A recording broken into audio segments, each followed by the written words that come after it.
ল্যান্ডস্কেপের জন্য একটা লোককে ডাকা হয়েছে, নব গেছে কথা বলতে এই যে বাইরে। তো আমাদের ফ্রন্টে একটুখানি চেঞ্জ করব কিছু, আর গাছপালাও লাগাবো সেই কারণে। আর একে দেখ উকি ঝুঁকি মারা শুরু করে দিয়েছে, একবার ওখান দিয়ে দেখছে একবার এখান দিয়ে দেখছে। গুড মর্নিং এভরিওয়ান, হোপ তোমরা সকলে ভালো আছো। রামনবমীর অনেক অনেক শুভেচ্ছা রইলো। সকাল সকাল আমিও স্নান টান করে আমাদের পুজোটা কমপ্লিট করে দিয়েছি, ছেলেকেও স্নান টান করে দিয়েছি। এখন গিয়ে একটুখানি ওর খাবারটা বানিয়ে খাওয়াতে হবে। আর গতকালকে ওকে ফাইনালি ওর আই স্পেশালিস্টের কাছে নিয়ে গেছিলাম, তো গতকালকে আর ব্লগ করিনি, কিন্তু কিছু কিছু ক্লিপ তো ওর দুষ্টুমির তুলেই রাখতে হয় তোমাদের সাথে শেয়ার করার জন্য। তো সেগুলো আমি এখন অ্যাড করে দিচ্ছি, তোমরাও দেখে নিও, তারপরে আমি ডিটেলসটা তোমাদের সাথে শেয়ার করছি। কোথায় বসে আছো তুমি? হ্যাঁ বসো, কোথায় বসে আছো? এখন তোমার চোখ দেখা হবে এখানে। হ্যাঁ আইস, আইস দেখানো হবে। What is this? What are this? What is this? What is this? তুমি গ্রিন অক্টোপাস দেখেছো? Where is octopus? Where is octopus? Octopus দেখিয়ে দাও। Octopus অক্টোপাস দেখিয়ে দাও। উপরে উপরে ওই যে উপরে চলে গেছে, উপরে চলে গেছে, উপরে ওই যে উই। কেরম করে অক্টোপাস ওরম করে? ওকে। মাই গড, কোথায় অক্টোপাস? কোথায় দেখি একটু বলো দেখি। ওইটা অক্টোপাস?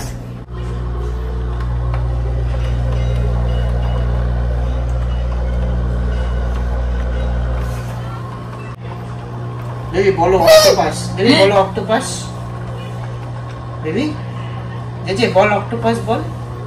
কি বলো ওটাকে, কি বলে? What is this? অবপাস। অবপাস? হ্যাঁ কি বলে ওটাকে? হ্যাঁ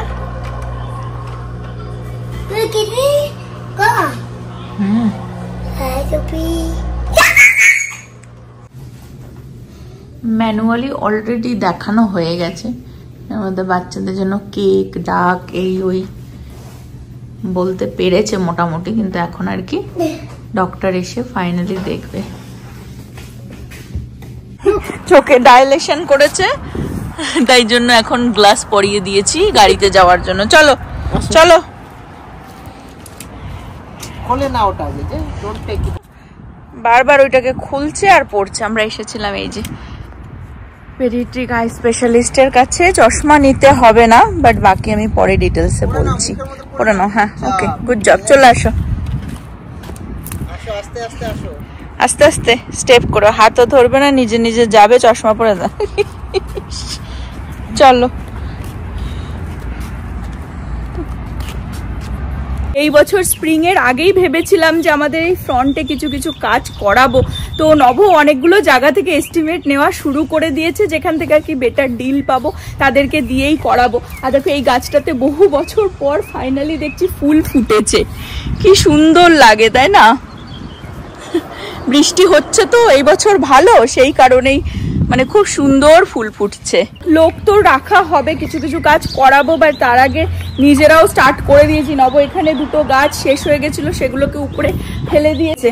আসলে দুটো কি তিনটে হবে, এই যে এই জায়গাটাতে সবকটা উপরে দিয়েছে, এইগুলোকেও দিতে হবে।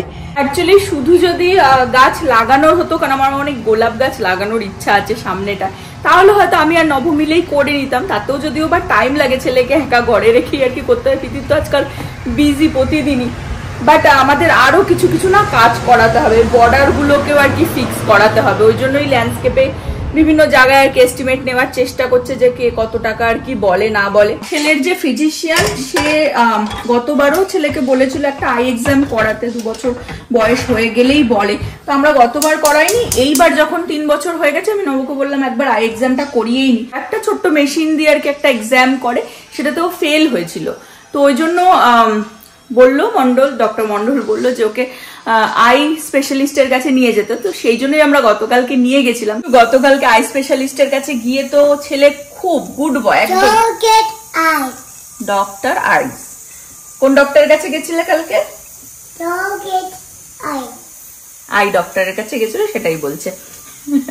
তোমার কথা সবাই বোঝে। তো ওরা তো ম্যানুয়ালি মেশিন দিয়ে এই দিয়ে ওই দিয়ে অনেক কিছু ভাবেই আর কি টেস্ট ফেস্ট করলো। করার পরে যেটা ধরা পড়েছে সেটা হচ্ছে ওর আছে হচ্ছে স্টিগমেটিজম। সোজা কথা হচ্ছে ওর যে মনিটা ওটার শেপটা একটু বড়, তাই বলেছে ডক্টর। আর সেটা মাইল্ড, খুবই মাইল্ড। তো তার জন্যই ডক্টর ওকে চশমা টশমা কিছুই দেয়নি, বাট ওকে রেগুলার যেমন ফিজিশিয়ান দেখানো হয় আই স্পেশালিস্টের কাছে ওকে প্রতি বছরই একবার করে দেখাতে হবে। আর বললো যে ভবিষ্যতে হয়তো মানে অ্যাকচুয়ালি নিতেই হয় আর কি চশমা এই কেসে। আর এটা কজ হচ্ছে ও মানে বাই বার্থই এটা হয়, জেনেটিক্যালি, এটাই বললো ডক্টর। তো এটার কোনো কজ নেই, বাট মানে এটা ঠিকও করার মানে কিছু নেই, মানে জাস্ট আর কি নর্মালি বললো কিছুই করার আর কি যাবে না। তো আর সেটা ওর দুটো আইতেই আছে, ঠিক আছে। বাট ওর ভিশন এখন রাইট নাও ঠিকই আছে, রাইট আইটাতে একটু দূরের ভিশন কম দেখে। টিভিতে ওরা ডাক কি তারপরে বার্থডে কেক বেবি, হ্যাঁ, ফোন সবকিছু দেখিয়েছে, সব বলতে পেরেছে ওখানে। খুব গুড বয় ছিলে তুমি। পাপা কার কোথায় যাবে? পাপা কারে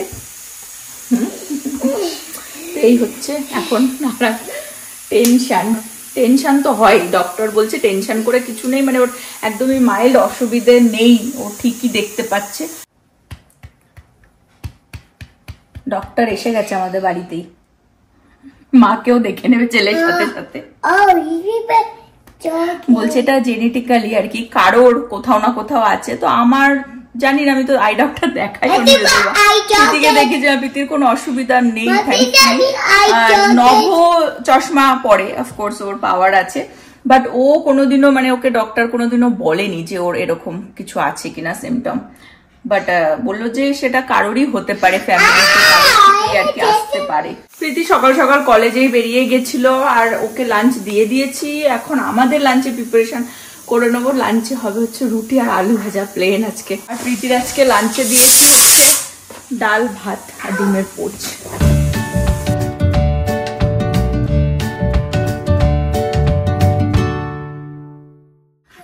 নভ বাইরে কাজে লেগে গেছে, এই যে সব উইড গুলোকে তুলে তুলে হাতে, কারণ ওগুলো এমনি তো মানে যতই তুমি মোয়ার দিয়ে চালাও না কেন থেকেই যায়, তো ওগুলোকে একটুখানি উপরে এরকম ফেলতে এখানে জমাচ্ছে। টুকটুক করে প্রতিদিনই একটু একটু করলে আর কি অনেকটা কাজ এগিয়ে যায় বেসিক্যালি। আলু ভাজাটা বসিয়ে দিয়ে গিয়ে ছেলেকে আগে খাওয়াবো, তারপরে এসে আমি রুটি কটা ভাজবো। এখানে আটা অলরেডি মেখে রেখেছি। এখানে রুটি কটাও বানিয়ে ফেললাম, আলু ভাজাও হয়ে গেছে। এখন এই বাসন কটা মেজে লাঞ্চ করে নেবো। পয়লা বৈশাখ করে গত উইকেন্ডে তো আর বাজারে যাওয়া হয়নি, আমাদের বাজারে যেতে হয়, বাজারঘাট কিছু নেই, ওয়ালমার্ট থেকে এনে নিয়ে আর কি চালাচ্ছি। তো আজকে নব একটু ফ্রি ছিল, বললো যে চল আজকে বিকেলে বাজারে যাই, কিন্তু এখনো তাড়াহুড়ো করে কোনো রকমের লাঞ্চ করে বাইরে বেরিয়েছে। ব্যাকইয়ার্ডের ঘাস অলরেডি ওর কাটা হয়ে গেছে, তো এখানে তো দেখছি ভালোই কেটে গেছে, এখন মনে হয় ফ্রন্টে গেছে। তো কোনো রকমের লাঞ্চ করেছে। এখন এই কাটাকুটি করলে আর ঘাস প্রচুর বড় হয়ে গেছিল, তারপরে কি আর যাওয়া যায়। এই যে ঘাস কাটছে, ফ্রন্টেরটাও মোটামুটি করেছে আর কি, বিকজ ঘাস এইবার না অনেক বড় হয়ে গেছিল। ও আচ্ছা, আমি জাস্ট নোটিস করলাম ও এই গাছগুলোকেও উপরে ফেলে দিল, এই পাশের গুলোকেও। এই যে এখানে যেগুলো ছিল সকালে দেখালাম সেগুলো সব উপরে ফেলেছে, এই যে এখানে সব জড়ো করেছে। নব বলছে এই গাছটাকে উপরে দেবো, এটা অ্যাকচুয়ালি ভালো আছে তলার দিকে, ওপরটা হয়তো কেটে দেবো, কিন্তু মানে উপরে ফেললে তো চলেই যাবে আর কি। এই যে নিচটা গ্রিন আছে। আমার কাজের জন্য কয়েকটা জিনিস অর্ডার করেছিলাম অ্যামাজন থেকে, সেটাও এসে গেছে, পরে খুলছি। আর বাড়িঘর থাকলে দেখবে বাচ্চা কাচ্চার জন্য ভালো, একটু ব্যাকইয়ার্ডে খেললো বা একটু স্পেস থাকে, বাট সেরকম হেডেকও। এইসব কাজগুলো তো নিজেদেরই হেডেক, না লোক দিয়ে করানো যায়, কিন্তু এত আমেরিকায় মানে লেবার কস্ট এতটাই বেশি আর কি, যে মনে হয় যে নিজেই কাজগুলো জানা ভালো, নিজের থেকেই নিজে করে নেওয়া ভালো। বিশেষ করে এই মানে সামারে টেক্সাসে যেটা হয়, প্রচন্ড গরম পড়ে। অলরেডি দুদিন একটু গরম পড়েছে, মানে বাইরে দুপুরবেলা যখন এসছে না খেতে দেখছি মানে পুরো কালো চিমটে মেরে গেছে। ঘেমে টেমে স্নান, তো এই আর কি কষ্ট, কিন্তু নিজেরটা নিজেই ওই যখন টাইম পাওয়া যায় আর কি করে নিতে হয়। একটা সময় ছিল আমার মনে আছে যে নব ওই ঘাস কাটার ওতেই বিরক্ত হয়ে যেত, আমরা দুজনে মিলেই করতাম, বহু বছর আগে, আমাদের আগের বাড়ির কথা বলছি। বাট এই বাড়িতে আসার পর থেকে আমিও প্রেগনেন্ট ছিলাম, তো তারপর থেকে সেই যে নব একা যায়, মানে আনলেস মানে গাছ ফাছ যদি কাটতে হয় বা কিছু, তখন হয়তো আমাকে ডাকে বা আমি হেল্প করে দিই, একটু বেশি না তো কষ্ট হয়ে যায়। কিন্তু আজকেও যেমন ওর কিন্তু ঘাস কাটার কথাই ছিল না, ভেবেছিল যে উইকেন্ডে, যেহেতু করতে পারিনি ভেবেছিল নেক্সট উইকেন্ডে, কিন্তু এতটাই মানে আগাছা বেড়ে গেছিল যে ওই আগাছা তুলতে গিয়েই যে মানে একটা অ্যাডিকশন আর কি, ক্লিন করা, ঘরে শুধু না ঘরের বাইরে বাগানও ক্লিন করা অ্যাডিকশন। আর এখানে আমার কিছু কাজের সাপ্লাইজ অর্ডার করেছিলাম, সেগুলো এসে গেছে। এগুলো হচ্ছে হাইড্রোজেল আইপ্যাড, এগুলো লাগে আমার কাজে। আর এগুলো হচ্ছে গ্লু রিং, এগুলো খুব কিউট হয়েছে। ইউজুয়ালি আমি সাদা অর্ডার করি, এবার পিঙ্ক অর্ডার করলাম। আর এগুলো হচ্ছে ডিফারেন্ট সাইজের লেন্থের আর কি আইল্যাশ, যেমন এটা হচ্ছে 13, এগুলো হচ্ছে 11। এই সব সাইডের গাছগুলোকে নব আজকে ট্রিম করে দিল, এই এত হয়েছে, হাওয়া তো, তাই আমি একটু ব্যাগটা ধরে দিচ্ছি, এখানে এত রয়েছে দেখো।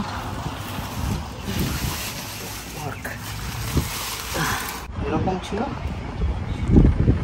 সব কেটে ওইটা দিয়ে আর ছোট করে একদম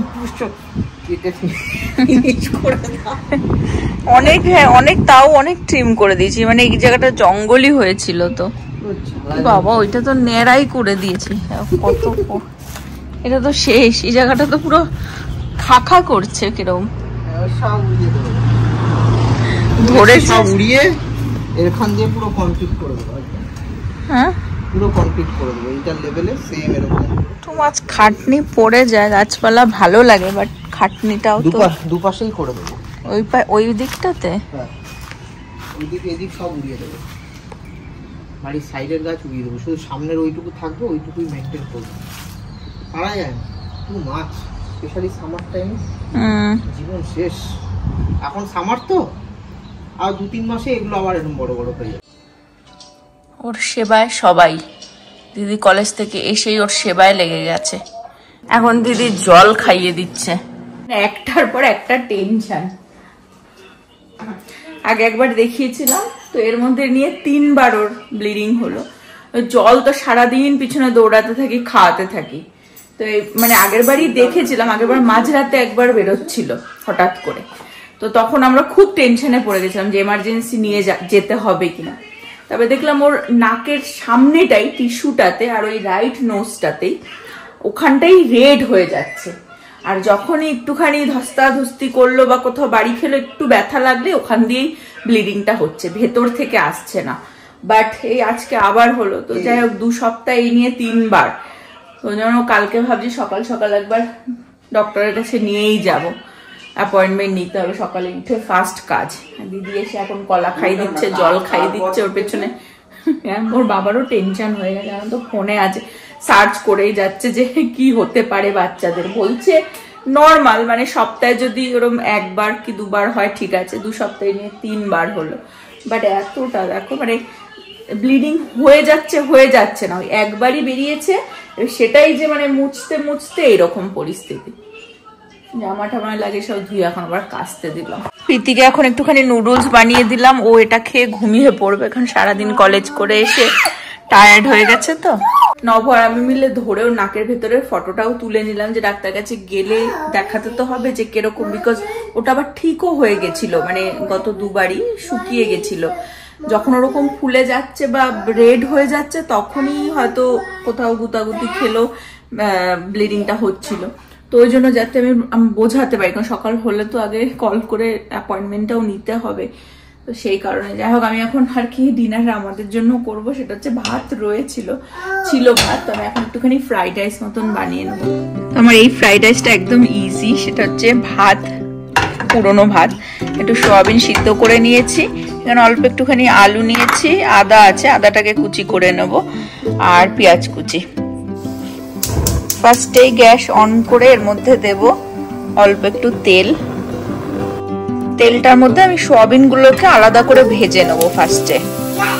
এর মধ্যে যাবে নুন আর একটু হলুদ, হালকা একটু কিছুক্ষণের জন্য এটা ভেজে নেবো আর কি। যে অল্প অল্প ব্রাউন হয়ে আসছে, আমি এর মধ্যেই আলুটাও দিয়ে দেবো। একটা ছোট আলু নিয়েছিলাম, এটা কিছুক্ষণ হতে দেবো, আলুটা যাতে সিদ্ধ হয়। আর আমি একটা টমেটোও লাগবে, একটুখানি কয়েকটা কাঁচা লঙ্কা আমার লাগবে, সেটাও কুচি করে নিই।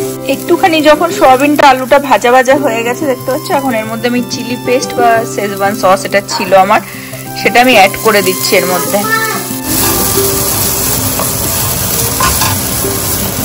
এটা মোটামুটি ভাজা হয়ে গেছে দেখতে পাচ্ছ, একটু ড্রাই ড্রাই হয়ে গেছে।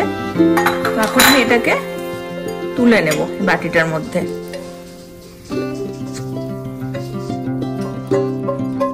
এবার আমি সেম পাত্রটার মধ্যে একটুখানি তেল, একটু ঘি অ্যাড করে দেবো।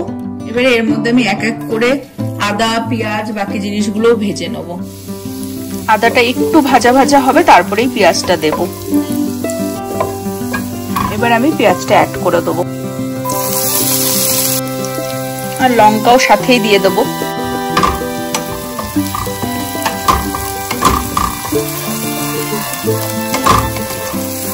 এবারে পেঁয়াজটা একটু ভাজা হলেই আমি টমেটোটাও অ্যাড করে দেবো। বাকি কুচো লঙ্কা একটু রেখে দিচ্ছি, আমি লাস্টের দিকে দেবো রাইস যখন অ্যাড করব। টমেটোটাও দিয়ে দিলাম। ওর বাবা টেনশনে পড়ে গেছে, ছেলে নিয়ে টেনশনে পড়ে গেছে। চোখ মুখ দেখো, উল্টো পাল্টা, গুগলে তো উল্টো পাল্টাই দেখায় টেনশনের মতো। যতক্ষণ না ডাক্তার কি বলছে, বাবা মার কাজই হচ্ছে সারা জীবন টেনশন করে যাও। যতদিন মানে আমরা বেঁচে আছি আমাদের টেনশন হতেই থাকবে বাচ্চাদের জন্য। একটা টেনশনেরই তো ব্যাপার। ওর কোনো ইয়ে নেই, মানে আমরাই টেনশন করে যাচ্ছি, ওর মতন গেম খেলেই যাচ্ছে। দেখো চোখ মুখটা শুধু দেখ, চোখ মুখ দেখো।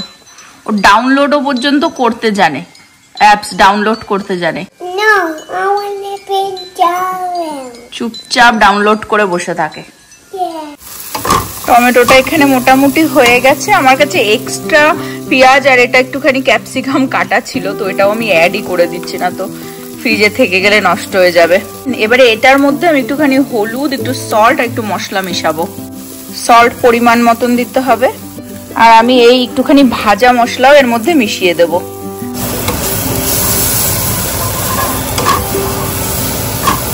মশলাটা তো ভাজা ছিল, ওই জন্য বেশিক্ষণ নাড়াতে হবে না, এই তেল বেরিয়েই এসছে। ওটা দিয়ে একটু নাড়িয়ে চাড়িয়ে আমি এর মধ্যেই ভাতটাকে দিয়ে দেবো। আর ভাতটা আমি যেহেতু ফ্রিজে ছিল, মাইক্রোওভেনে হালকা গরম করে নিয়েছিলাম। তারপরে এটাকে ভালো করে আর কি ভাজতে হবে। ভেজে আমি পরের দিকে ওটা অ্যাড করবো, সয়াবিন আর আলুটা।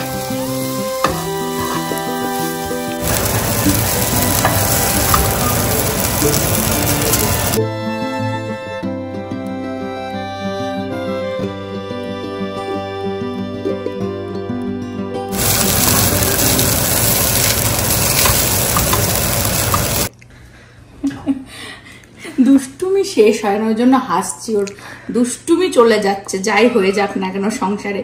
আর এই যে এটা ফ্রাইড রাইসটা হয়ে গেছে, দেখতে তো হেভি হয়েছে, আমি খেয়েও দেখলাম হেভি হয়েছে। বলে দিচ্ছি, এটার মধ্যে যে গুঁড়ো মশলাটা আমি ইউজ করলাম, ওটা হচ্ছে ধনে জিরের গুঁড়ো না, বিরিয়ানি মশলা। বাট আমাদের বাড়িতে বানানো থাকে, সেটাই অ্যাড করেছি। ওখানে বিরিয়ানি ঘি দিয়েছি তো ওরকমই গন্ধ বেরোবে। বাট এটা অসাধারণ খেতে হয়, প্লাস প্রোটিনও আছে। সয়াবিন বাজার না থাকলে বেস্ট, ঝটাঝট বানিয়ে নাও। এখন বাইরে এসেছি, প্রীতির গাড়িটাকে গ্যারেজে ঢুকিয়ে দেবো। কলেজ থেকে এসে বাইরেই পার্ক করে রেখেছিল, বিকজ নভ ওই টেসলাটাকে সরিয়ে দেয় তো যখন ঘাস ঠাস কাটতে যায়, কারণ ওই সাইড দিয়ে মোয়ার ফরগুলোকে বের করতে হয়। তো এসে দেখেছে টেসলা মিডিলে পার্ক করা, ওই জন্য বাইরে রেখেছে গাড়িটাকে। এখন ভেতরে ঢুকিয়ে দিলাম। আর ছেলের যে সেই সন্ধ্যের সময় ব্লিডিং হলো, তারপর আমরা নোটিসেই রেখেছিলাম, যেরকমটা বললাম যে ওর ওই একবারই হয়ে তারপর আবার বন্ধ হয়ে যাচ্ছে, কিন্তু ওই জায়গাটা মানে নাকের ওই যে টিস্যুটা ওটা রেড হয়ে রয়েছে। তখন ইনফেকশনও হয়েছে কিনা এখন যতক্ষণ না ডাক্তার দেখাচ্ছি আর কি। যাই হোক, এখানে আজকের ব্লগটা আমি এন্ড করে দেবো। হোপ তোমরা সকলে ভালো থাকবে, সুস্থ থাকবে, হ্যাপি থাকবে। আবার আগামী ব্লগে দেখা হবে। Bye bye, good night.